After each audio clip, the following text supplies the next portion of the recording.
नमस्कार भारत, आप देख रहे हैं जीएनडी न्यूज़। और दोस्तों, आज हम डिस्कस करेंगे पीएम केयर्स फंड की, प्रधानमंत्री नागरिक सहायता एवं आपदा स्थिति राहत कोष के बारे में। प्रधानमंत्री नरेंद्र मोदी जी ने 28 मार्च 2020 को कोरोना संक्रमण देखते हुए इस फंड की शुरुआत की।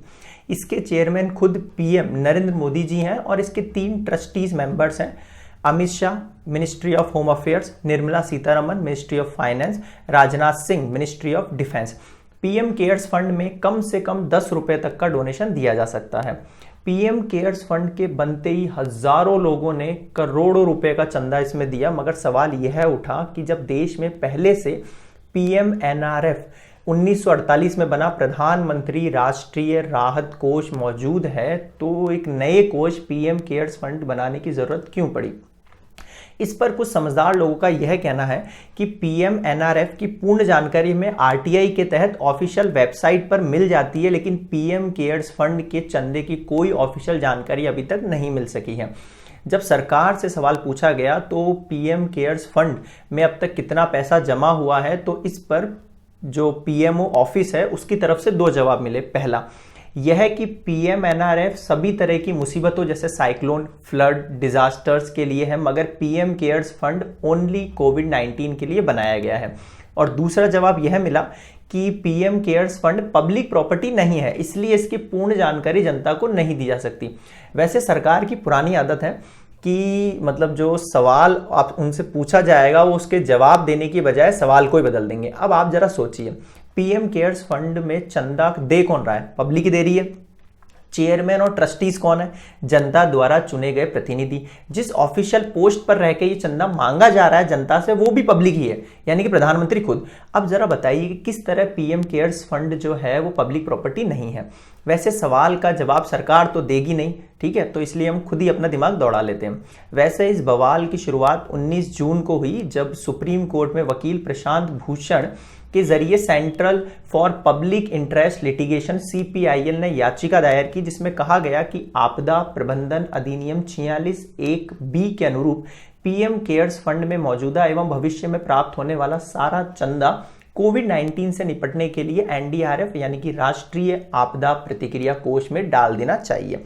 इस पर केंद्र सरकार ने अपने जवाब में कहा, एनडीआरएफ फंड जो है का अस्तित्व पीएम केयर्स फंड को प्रतिबंधित नहीं करता है। कैसे? क्योंकि पीएम केयर्स फंड जो है वो एक स्वैच्छिक दान है, अपनी इच्छा से जनता दान दे रही है। हाँ, वो बात अलग है कि जो प्रधानमंत्री हैं वो पीएम पद पे रहते हुए इसकी अपील कर रहे हैं, लेकिन जनता अपना जो दान दे रही है वो स्वैच्छिक है, उस पर किसी तरीके का दबाव नहीं है उन पर। केंद्र सरकार ने एनडीआरएफ फंड एक कानून के तहत सरकार द्वारा बजटीय प्रावधानों के तहत बनाया गया है। इसमें केंद्र सरकार द्वारा फंड राज्यों को दिया जाता है। एनडीआरएफ की बात हो रही है यहाँ पे। जो डिजास्टर जो फंड बना हुआ है वो केंद्र सरकार जो है वो राज्यों को दिया जाता है, न कि किसी निजी दान के जरिए। इसके अलावा भी राहत कार्यों के लिए पहले से ऐसे कई फंड बनाए जाते रहे हैं, इसलिए एनडीआरएफ फंड होने से पीएम केयर्स फंड को रोका नहीं जा सकता, क्योंकि यह स्वैच्छिक दान के लिए है। इसीलिए इसका सारा पैसा एनडीआरएफ में ट्रांसफर करने की मांग सुनवाई योग्य नहीं है। यह जो बात है केंद्र सरकार ने सुप्रीम कोर्ट में अपने पक्ष में कही। अब कोर्ट अगली सुनवाई में केंद्र सरकार को क्या निर्देश देता है यह आगे पता चलेगा।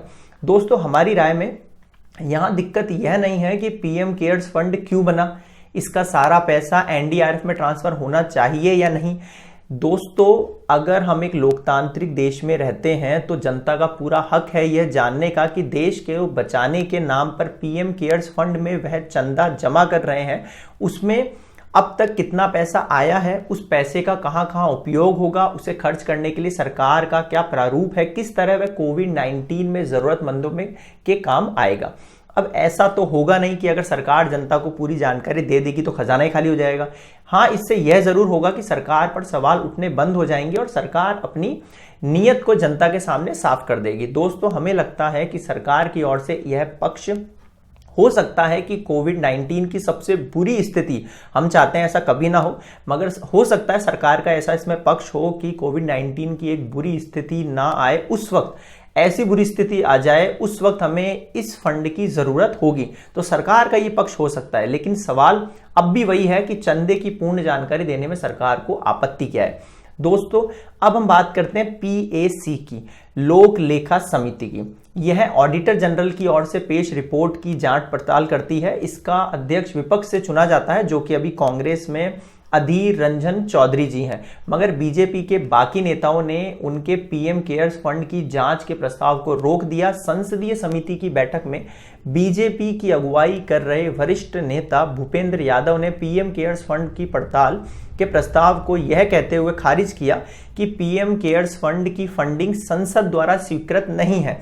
इस वजह से जो लोक लेखा समिति है इस मामले में जांच नहीं कर सकती। दोस्तों अब सरकार और बीजेपी जांच पड़ताल से क्यों बच रही है, या तो वह खुद ही जानती है। हाँ, इतना जरूर है कि छुपाया वहीं जाता है जहां कुछ ना बताए जा सकने जैसा हो।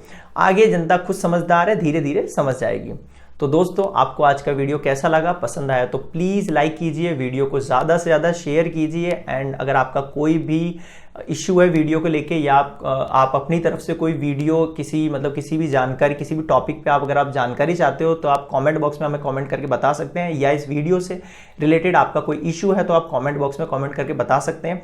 And please please please subscribe GND news channel and press the bell icon, ताकि हमारी नेक्स्ट वीडियो का नोटिफिकेशन आप तक सबसे पहले पहुंचे। तो दोस्तों धन्यवाद, जय हिंद, जय भारत।